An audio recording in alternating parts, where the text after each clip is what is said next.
林肯总统他特别是爱读圣经的总统。那研究林肯的学者们，他说他的圣经中特别喜欢诗篇34篇，所以诗篇34篇就很破烂，特别是讲到第34篇最脏，表示说他是常常来读，常常来摸，所以就会有一点破烂。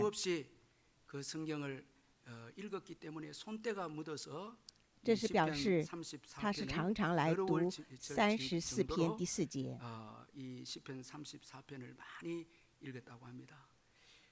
他特别默想的是第4节。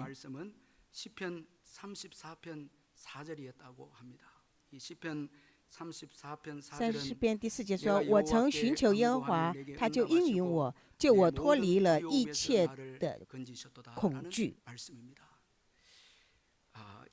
所以，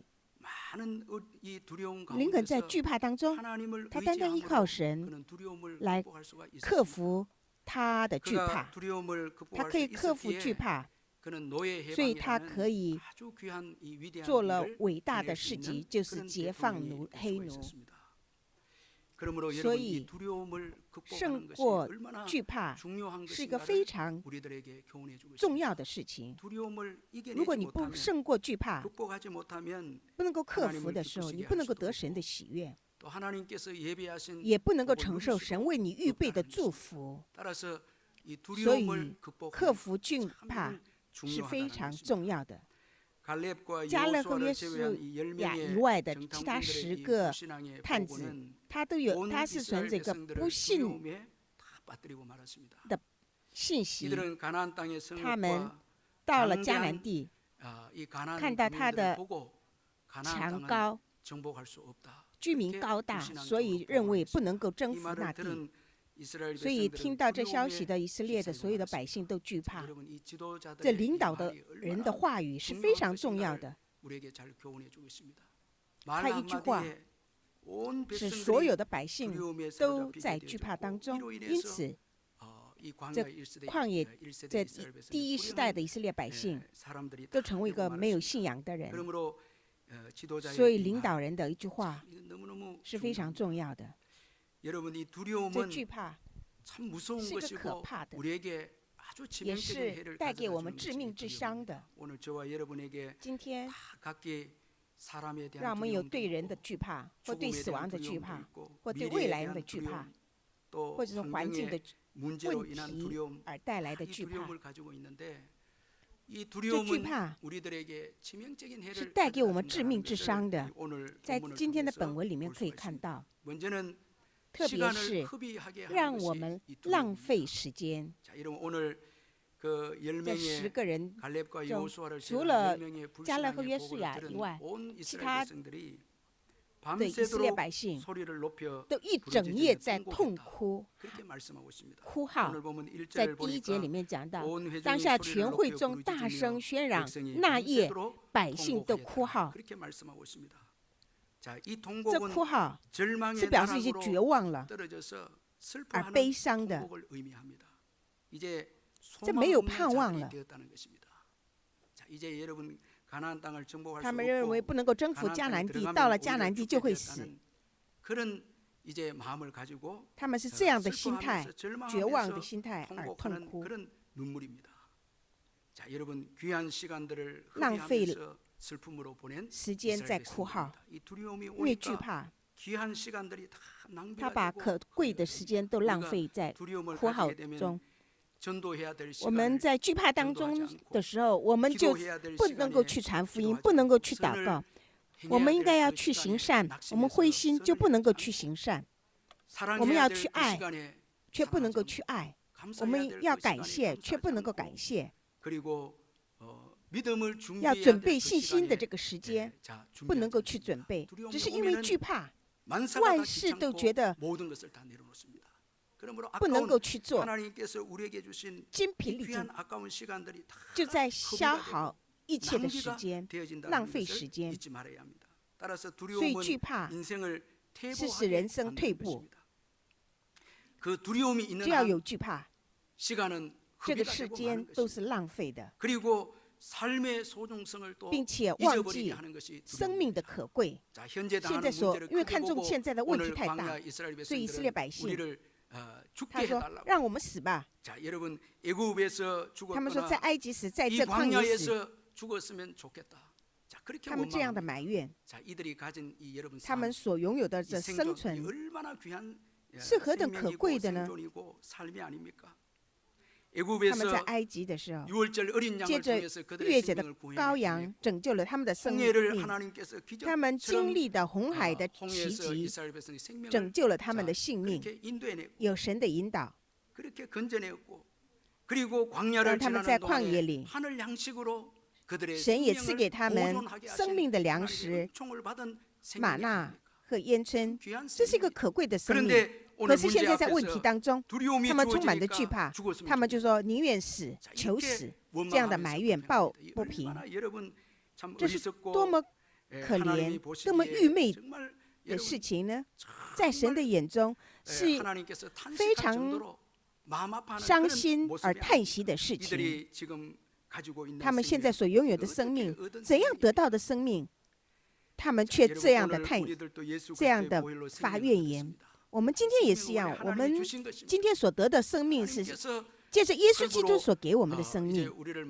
神本来是造我们人，然后将神的气息赐给我们。可是因着罪，我们的灵魂与神而隔绝。可是今天借着耶稣基督，让我们这个属灵的生命再次与神得到恢复。这是一个可贵的生命，我们不能够再说这样埋怨的话，我们不能够说啊，我们要死了，不可以，我们不能够把这个死常常带在我们的口头。这是一个高贵的生命，这是一个恩宠的生命，这是神施恩而拥有的生命。如果上帝不给我们，我们怎么能生活呢？今天所拥有的生命是何等的可贵，可是当遇到问题，在惧怕里，我们说求死，我们说宁愿死就好了。这样的话，实在是神所不喜悦的事情。我们今天是得恩典而生存的，我们的生存应该是使我们周围的邻舍承担传福音的使命的人。因着我们，让我们成为一个祝福的管道，使那不幸的人可以得到安慰，得到救恩。在英国有一个基督徒，他所居住的地方有一个一直躺在病床里面的一个不幸的一个人。那他也是每到星期四的时候，就到他的邻舍去访问这个人。那过了几个月以后，那对方那个不幸的邻舍，为他一直做祷告的这个女人，对基督徒这样的说：你这样的祝福，我向你献上感谢。你这样的祝福我，让我今天已经都得到痊愈了。那这基督徒就很惊讶，他说：你怎么知道我为你祝福呢？他回答说：当你这样悄悄的来做个中保祷告而回去，每当那个时候，让我的全心可以体会到爱和恩典，实在谢谢你。因此我得到医治了。然后他才说：我也相信你所相信的耶稣，我也希望多了解关于耶稣。这个女人她没有任何的困难，她可以把这不信的女人带到耶稣基督那里。我们的生活就是基督的香气。我们做中保的时候，接着我们的生活，那时那要死的人可以因着基督的香气而活起来，这是神迹。所以今天我的生存是因着信耶稣而生存，这是非常可贵的。让我们都有这样的信心，我们只有感恩的生涯。如果我们因着惧怕而在求死，我们是绝对不可以说这种话。那惧怕会使我们的思想扭曲。这个不信是表示你不相信神，而是只是相信自己。这不信只是想，因为你只是依靠你自己，你这不安定的自己，我们的判断也是不正确的。所以在惧怕当中，我们就会扭曲，就会误会。今天本文里面的以色列百姓，以色列百姓，神要领他们再死在旷野，因着惧怕，他们扭曲神的爱。他们说，这是神要叫他们死在这里，要死在刀下而引导在这里。他这样的误会神。今天我们也被惧怕所捆住的时候，我们就想，为什么上帝会引导我这样的地方，或者是让我遇到这样的人，让我死？我们是不是也是这样的埋怨呢？这是一个实在忘恩负义的人，说为着要叫我们死在刀下而领我们来到这里。可是神是要使他们进到流奶与蜜之地里。可是当他们看到迦南地的居民，然后就误会神，就埋怨神。这惧怕是这样的可怕的。这惧怕只是让我们是回想过去。所以在惧怕的以色列百姓，他说我们另外立一个人带我们回埃及吧。他们不想往前进，他是把问题看到太大，而就是不能够有挑战的心，然后我们与神为敌，他们与神的应许敌对。所以神为他们预备的福分，他们就不能够承受。他们因着我们从圣经里面可以看到，在诗篇78篇第7节，以弗兰的子孙带着兵器，拿着刀，临阵之日转身退后，他离弃。神没有拣选以法莲。以法莲是一个很大的支派，他们也有很多的武器，可是在作战的日子里面，他们因着惧怕而转身而退。所以神离弃了以法莲支派，来建立犹大的支派。接着不惧怕的大卫给他做王的职分，来引导以色列百姓。因着惧怕，让我们不要退后，不要放弃信仰的生活，不要因着惧怕而放弃。无论有什么样的困难，让我们不能够退后，不能够放下信仰，让我们都向前进，刚强壮胆向前进。今天有很多的困难，要放弃祷告，放弃信仰，这是不行的，不能够放弃。要向前迈进，你向前迈进就有得胜。希伯来说是里面不要放弃，要刚强壮胆，这是个大的赏赐，也可以使我们惧怕呢，可以叫你暴行。本文里面、会众里面，他们想要用石头来打他们。信仰的人和约书亚，所有的会众呢，想用石头来打死迦勒和约书亚。这惧怕，因为是依靠自己，就变成个暴行，所以破坏共同体，连自己也倒下了，使自己。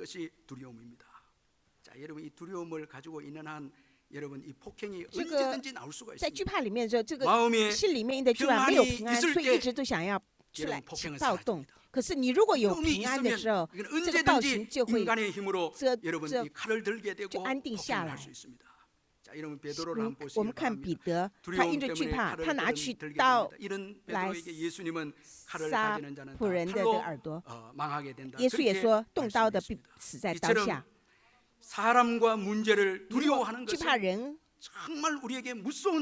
是会带给我们很大的害处，我们不要忘记这一点。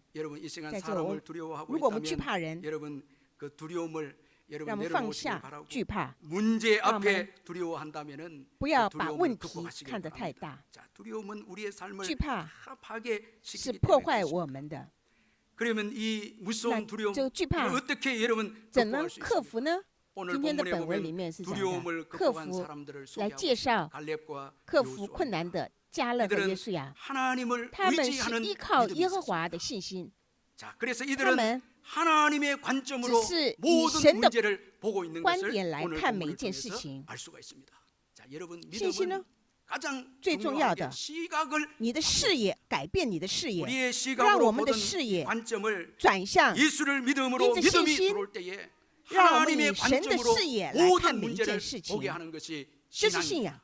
有信仰是从神的视野来看每一件事情，所以就可以胜过惧怕。这是信心所给的祝福。信耶稣，一切问题从耶稣的视野来看每一件事，从神的视野来看每一件事。那从神的视野所看的迦勒和约书亚的信心是什么样的信心呢？他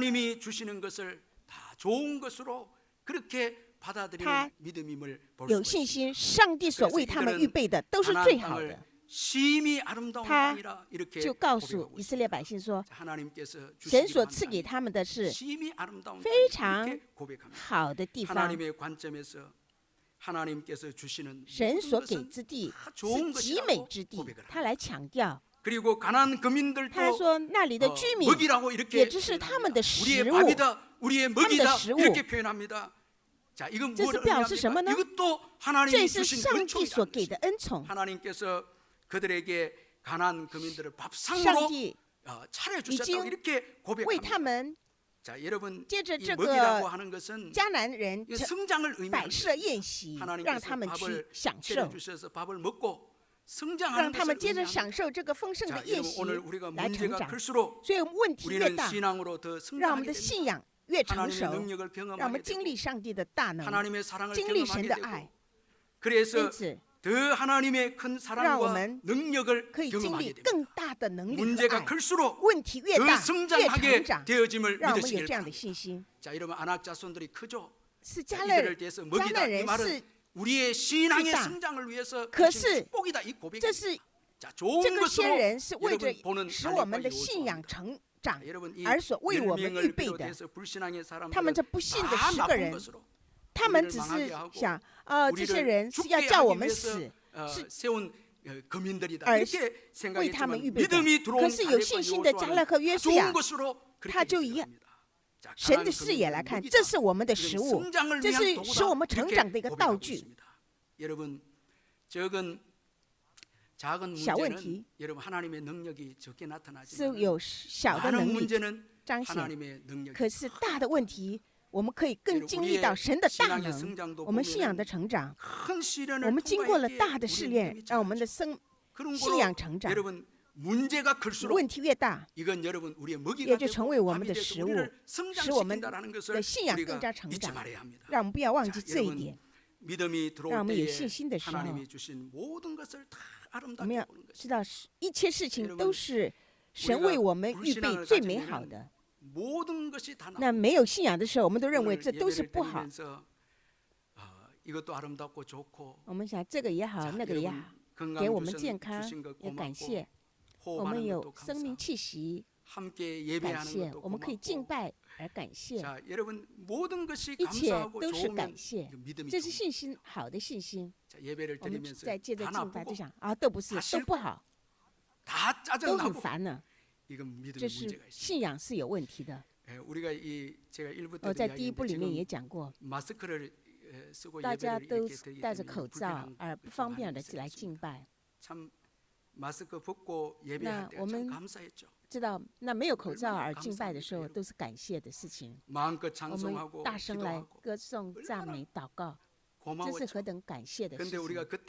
可是那个时候，我们却没有个感恩的心。我们有自由来敬拜、赞美。有几个人会觉得那时候是感谢的呢？当现在戴了口罩了，就知道那个时候是何等的感谢。现在我看那口罩也是很感谢，我们大家也知道这些问题。因着口罩就避免了得感冒。今天因着口罩，我们差不多都会有1、2次的感冒。可是保护我们，借着口罩保护我们的喉咙，所以也避免了感冒，这也是感谢的事情。这一切我们来回想，都是恩典，都是感谢。在日本有一个叫泰拉莎的这个女人，她医生，她是来照顾大麻风的人，她也建造了个疗养院。她就说，告诉这些人说的，把一切事情都交托给神。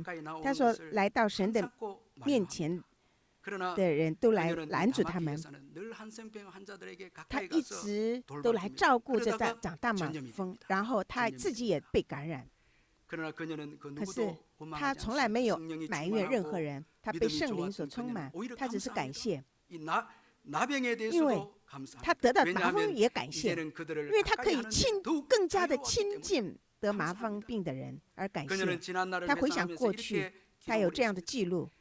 他说现在肉体的眼睛是蒙住了，可是感谢神让我可以灵眼打开，感谢让我没有眉毛，让我想到以前有眉毛而没有脏东西可以进来，也都是感谢，让我有这样的学习，向神献上感谢。没有一件事情不感谢的，没有一件是不感恩的，没有一个。我们不能够说我们的外貌长得这样那样，我们都是要感谢，都是美好的。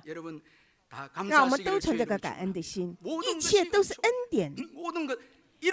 我们知道失去了的时候，我们知道那个时候是何等的可贵。那健康的是何等可贵，那个眉毛也是何等的可贵。我们现在可能不知道。我们呼吸，我们行走，我们听神的话语的恩典，这一切都是感恩的事情。因有了信仰，这一切都是美的，都是最美的，就是天国。因为有天国而感谢，不知有多感谢。看，如果没有信仰，这一切都是抱怨。有了信仰，这一切都是感恩，并也是感恩。因此，让我的信心可以得成长，而感谢神。我们来唱一首诗歌，我再来继续来讲。到至今，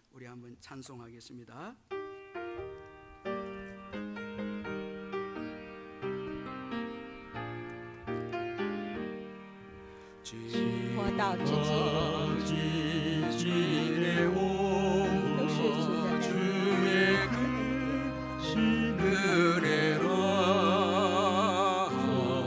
无限的爱，我怎能用我的口述说的尽？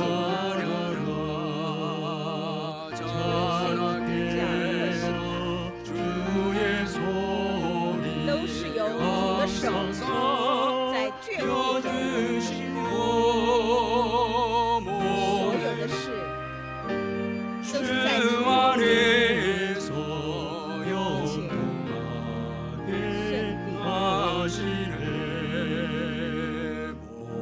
无论是身心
然后他们的信心是相信神的主权。在第8节，耶和华若喜悦我们，就必将我们领进那地，把地赐给我们。那地是流奶与蜜之地。他这里讲到，若耶和华喜悦我们，不是按着自己任何的状况，乃是神所喜悦的话，神就会给我们。我们得神的喜悦，若是上帝喜悦，他就会赐给我们的那地。所以我们要以信心要得神的喜悦，就可以得着，是承认上帝的主权。为什么我们惧怕？因为我们没有看到神的主权，让我们都相信这一切的主权是在神的手中，人也是在神的主权，恶人也是在神的主权之下。在箴言书里面29节，你如果是惧怕人，惧怕人的陷入网罗，唯有依靠耶和华的必得安稳。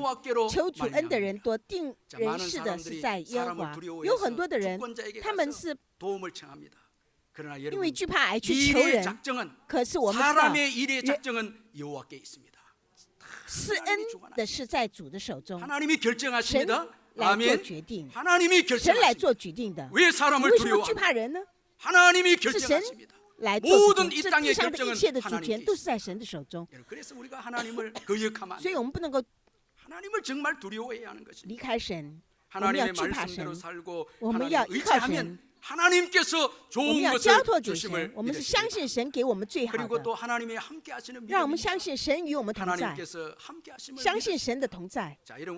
我们信耶稣最大的祝福就是神与我们同在。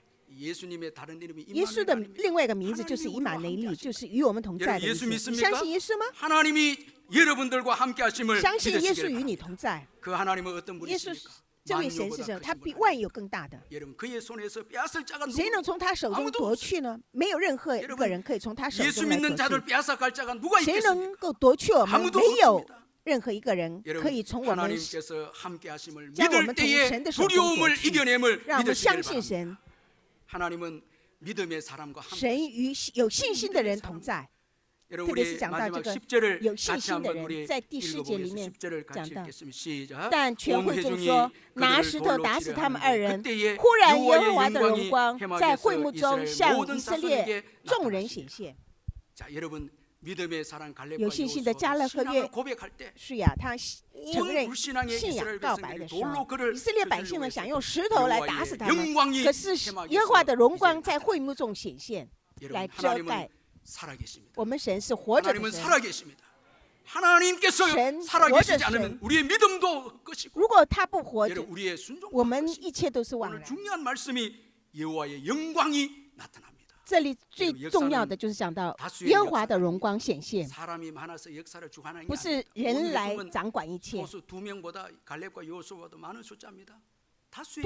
是多数来做决定的，来主管的，是历史的主管者是神，因为神是活着的，恶人必受审判，义人必站在会中，神必定会祝福。这个历史绝对不快容罪恶，罪恶仍然是会受到审判，是要建立义人来建立历史。我们不要说对宽容罪恶来放弃信仰。那不信的人，我想都是不信的人，我自己一个人信，有什么样的世界会改变呢？不能够有这样的想法。这个历史不是罪恶的历史，是神的历史，是耶稣基督的历史，是神在做事的历史。我们要惧怕神，照着话语而生活，神就彰显他的荣耀。阿们。现在是仍然活着的神，他现在仍然主管历史，他绝对不放弃有信心的人，接着有信心的人来带领这个社会这个世界。所以这个信心是非常可贵的。所以接着信心可以使我们克服一切的苦难。所以是在这里提到神对摩西说：“这百姓藐视我到几时呢？我在他们中间行了这一切的神迹，他们还不信我，要到几时呢？”神所看重的是什么？是信心。他们要到什么时候才能够信我呢？他们看到了很多的神迹，可是仍然不信。他们经过了很长的时间，可是经历了很多的神迹奇事，等了几十年，仍然没有信心。所以神决定要放弃他们。罪恶是神所不喜悦的，神已经等待了，神已经施了很多的恩典，仍然没有信心。神所看重的是信心。所以今天你我不要说求很大的恩典，即使少的恩典，让我们成为只是一个有信心的人，成为一个顺从的人。神要求的是我们的信心和顺从。如果我们的心仍然不顺从，我们应该要悔改，要悔改，让我们成为一个有信心的人。我们要有这样的觉志，这是重要的。神在说，为以色列百姓而叹息说，他们这样不信我，要到几时呢？我们知道这一切事情都是为着我们的益处，也是万事互相效力，是叫爱神的人得益处的。今天我们等候他的，他仍然与我们同在，让我们可以克服苦难，让我们经历神的作为。在1890年的时候，有一个大学棒球选手2个人，他为了宣教，他们到非洲Kenya去，他们要准备去上飞机了。当时他们是27岁，他们一个人是2米高，一个是198米高。那他们非常的兴奋呢，然后他们到非洲 Kenya 去了。他们从伦敦，他们到，因为雾不能够落地，那在空中就一直在那里绕着飞，因此虽然他们就没能够没有时间来换机，所以在那里就是要在机场要等了8、9个小时，要等下一个飞机。他说：“啊，神，我真不明白神，我们一直为着很顺利的来做旅行，可是所有的教会的人也都为我们做祷告，为什么一开始就是有这样的问题呢？”他们这样的埋怨。然后等了8、9个小时以后，坐了下一班的飞机。然后因为他们的身高非常高，他们就坐在最后面，然后使他们的腿可以完全伸直。可是呢，过了1个小时以后呢，突然间飞机在下降，所有的人在喊叫，就说要死了。那大家都想要死了。那然后他们就祷告，那有的人拜月，有的人在喊叫，他们也祷告。他说：“刚才是让我们没有坐上飞机，那现在你要把我们要这飞机要堕落。”然后他们最后说了：“可是呢，求你来使用我们的生命，而奉耶稣的名祷告。我们祷告要好好的祷告哦。”那个时候，他们听到这个在机关室里面，他们在吵架的事情，然后他们彼此来相对，然后他们都到机关讲的事，然后这个2米高的人在2米以上的人，就有个神经病的人，他们就来一个人，另外是194公分的。来抓住这2个机关长，他们就那这两位这个两棒球场来进去把这个身高大高的这个神经病的人两个抓住了，然后呢，马上这个机长呢再把飞机再重新飞行成正常的高度，不然的话这个飞机可能就撞落，不仅是所有的人都可能都会死，都会受害。可是接着这两个人把这两个神经病的人给控制下来，这个飞机可以正常的运行。接着这样的事之前，他们不知道神的旨意是什么，为什么飞机会延飞机，让他们坐这个飞机，为什么让他们可以就是坐在这个机长室后面，让他们才醒悟到这是神的计划，神要使用他们，神要拯救这飞机所有的人，是让他们面临这一切的困难，让他们可以拯救这全飞机的人。他们的重要的是每一瞬间都是依靠神，都是神接着我们来做神的事情。他们到了费加做宣教的工作也是很重要，可是就是在这里，神与我同在，我相信神，我顺从神的旨意，这是更加经历神的作为。我们的神与我们同在，他绝对不放弃我们，让我们不能够惧怕人，不要惧怕环境，放弃我们的使命。我不能够这样子，让我们在我们的神仍然与我同在，神主管一切，所以仍然凭相信神、信心，相信他，依靠他，来顺从，来去做上帝要我们去做的事情，来承担一切的使命，让我们来承受神所为我们预备的一切的